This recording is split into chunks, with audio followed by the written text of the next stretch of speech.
Pourquoi les vaisseaux spatiaux ne peuvent-ils pas être vus? Bonjour. Merci d'être ici avec moi une fois de plus. J'espère que vous allez très bien aujourd'hui.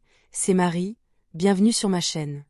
Ces informations peuvent être considérées comme de la science-fiction, ou comme le spectateur le voit le mieux, et je les poste uniquement à des fins de divertissement. Cependant, je prends mes informations très au sérieux, et pour ceux qui ont des yeux pour voir. J'écris ceci le matin du 2 mars 2025. Aujourd'hui, je vais aborder un sujet dont je suis assez sûr que personne dans mon groupe n'a jamais discuté. Même s'il y a tant de vaisseaux spatiaux stationnés en orbite basse, moyenne et haute autour de la Terre, la plupart des gens ne peuvent pas les voir. Je dis « la plupart », car comme je l'ai expliqué dans des vidéos précédentes, certaines personnes ont pu les voir et même les photographier.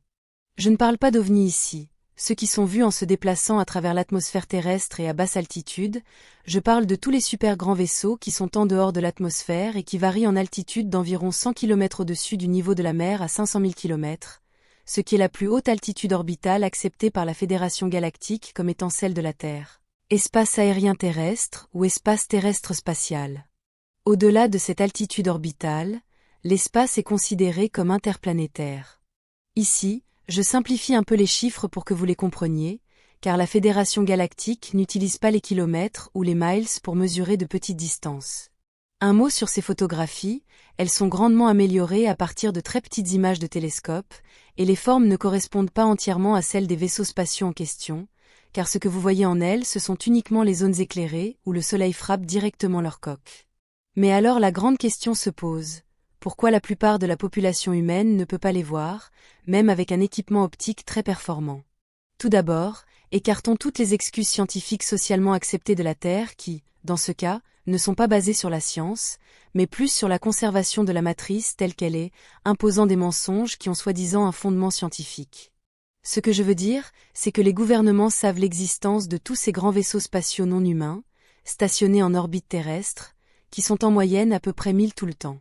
Ce que nous avons détecté, et c'est encore une théorie, mais une théorie éclairée, est que les gouvernements et leurs agences spatiales ont installé des sites web pour que le public puisse voir et surveiller tous les objets artificiels proches de la Terre qui existent, qui sont principalement des débris spatiaux, des parties de vieilles fusées, des satellites hors service, et des fragments de tout ce que l'humanité a envoyé dans l'espace depuis Spoutnik en 1957. De cette façon, le public est un peu plus satisfait de l'idée qu'il sait ce qui est factuel et comment fonctionne la réalité, mais en suivant toujours ce que la Kabbale et sa matrice dictent. Cela signifie que ces sites web ne sont qu'une autre forme de manipulation, et pour faire croire aux gens qu'il n'y a rien d'autre dans l'espace que des déchets. Ne me comprenez pas mal, il y a beaucoup de déchets qui flottent, mais nous sommes assez convaincus que ce que ces sites web qui surveillent les débris spatiaux surveillent en réalité, ce sont des vaisseaux spatiaux non humains. De cette façon, si quelqu'un voit quelque chose d'inhabituel dans l'espace, les autorités peuvent rapidement trouver une excuse adéquate, comme prétendre que ce que telle ou telle personne a réellement vu étaient les restes d'un étage de fusée brûlée d'un vaisseau spatial russe, par exemple, même si je suis assez convaincu que ceci retombe sur Terre assez rapidement, mais vous comprenez ce que je veux dire. Les agences spatiales établies ne diront jamais la vérité aux gens, sinon leur précieuse matrice s'effondrerait. En s'éloignant de cet angle du problème, il y a d'autres facteurs qui expliquent pourquoi les grands vaisseaux spatiaux stationnés en orbite terrestre ne peuvent pas être vus, ou facilement vus. L'un de ces facteurs est la simple optique et la physique, car la taille moyenne de l'un des quelques 1000 vaisseaux spatiaux en orbite terrestre à tout moment est de 2 km, et un vaisseau spatial de 2 km est très très petit lorsqu'il est en orbite moyenne à élevée, il est donc très difficile de viser un télescope compétent sur eux. Contrairement à l'observation d'une étoile lointaine et faible qui est aussi statique qu'elle peut l'être, en tenant compte de la rotation de la Terre, ce qui rend les vaisseaux spatiaux stationnés encore plus difficiles à voir, c'est qu'ils se déplacent tous à grande vitesse, car ils sont en orbite, donc pas stationnaires. Vous avez donc un objet très petit, qui se déplace également très rapidement, il est donc très difficile à voir et très difficile à viser avec un bon télescope. En ce qui concerne les télescopes, on m'a dit que la capacité minimale requise pour voir un vaisseau spatial en orbite à n'importe quelle altitude est une amplification de 10 000 fois ou mieux. On m'a dit cela, donc je n'ai aucun moyen de savoir si cette information est exacte ou non, mais en plus d'avoir besoin d'un télescope à amplification de 10 000 fois, il doit également être équipé d'un système de suivi d'objets informatisé très avancé, sinon il sera impossible de le viser sur un objet en mouvement. Bien. Tout ce que j'ai dit ci-dessus s'applique aux vaisseaux spatiaux à haute altitude orbitale, mais qu'en est-il des vaisseaux en orbite basse terrestre, comme à flotte? Nous sommes en effet assez proches de la Terre. Bien que les vaisseaux spatiaux en orbite basse soient plus proches et donc plus faciles à voir, il y a un autre problème qui compense la proximité, les rendant aussi difficiles à observer que les vaisseaux en orbite haute. Ce problème supplémentaire est la vitesse, car tout vaisseau spatial ou tout objet d'ailleurs doit orbiter plus rapidement plus il est proche de l'objet sur lequel il orbite, sinon il tombera simplement et s'écrasera dessus. Plus un objet est proche de la surface, plus il a besoin de vitesse pour maintenir son orbite, calculée par sa masse, la force centrifuge et la gravité. Donc oui, un vaisseau spatial proche de la Terre devrait être plus facile à voir, mais le problème est qu'il se déplace extrêmement rapidement. En utilisant ma flotte par exemple, nous nous déplaçons à une moyenne de 8 km par seconde, ce qui équivaut à environ 67 terrains de football, chaque seconde, ou 4020 d'entre eux chaque minute, ce qui se traduit par 28 800 km par heure, soit environ 23,3 fois la vitesse du son, ou Mach 23,3.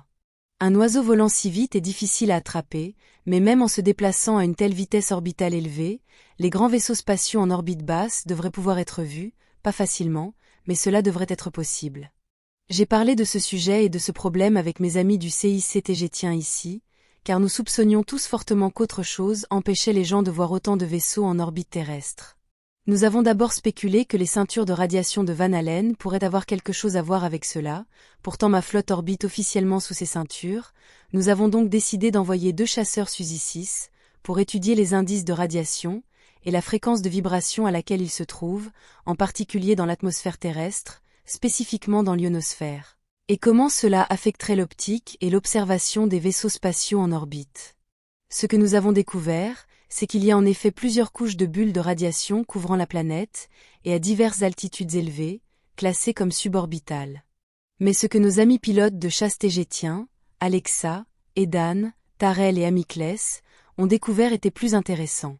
Alors qu'ils volaient leurs vaisseaux spatiaux de classe chasseur SUSY à diverses altitudes, de jour comme de nuit, testant nos théories, ils ont découvert qu'à partir d'une altitude plus basse, les objets dans l'espace disparaissaient progressivement, et en regagnant de l'altitude, ils devenaient à nouveau visibles, et cela allait au-delà de ce que l'on pourrait attendre de simples phénomènes atmosphériques, comme la réfraction.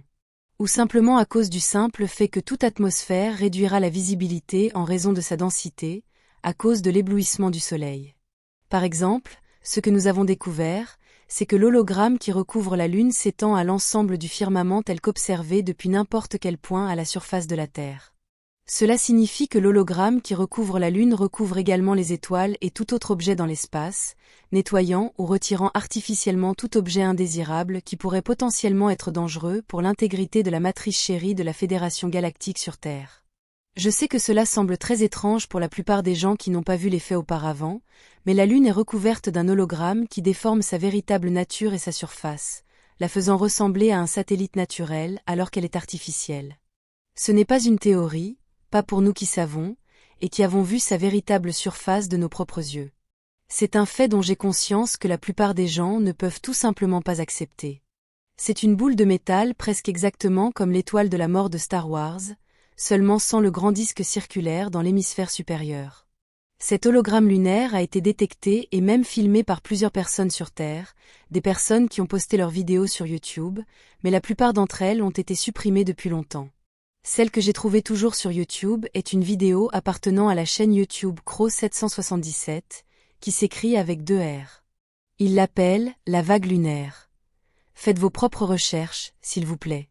Comme mes amis du CIC et moi le disions hier, l'hologramme lunaire qui utilise ou potentialise les ceintures de radiation de Van Allen a été mis en place lorsque la matrice de la Terre a été créée, dès le départ et dans le but même de cacher tous les objets à l'extérieur d'une telle matrice.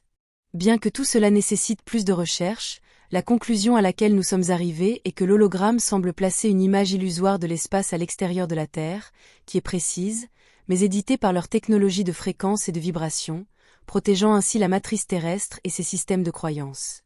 Nous pouvons détecter que l'hologramme rebondit sur les ceintures de radiation de Van Allen pour créer une image de l'espace même lorsque la Lune est de l'autre côté de la planète, par exemple pendant une nouvelle lune. Nous ne savons pas exactement comment cela est fait, et quels autres facteurs interviennent ici pour empêcher quiconque à la surface de voir des vaisseaux spatiaux stationnés. Pourtant, Ce voile technologique lunaire n'est pas parfait car certaines personnes ont en effet observé et même filmé et photographié des vaisseaux spatiaux stationnés.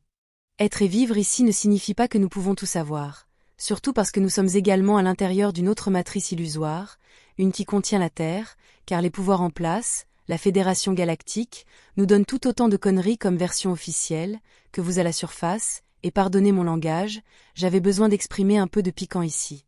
Mais nous comprenons maintenant ce qui se passe, et c'est un voile artificiel de fréquences et de vibrations qui a beaucoup à voir avec les ceintures de Van Allen et avec la Lune et ses hologrammes.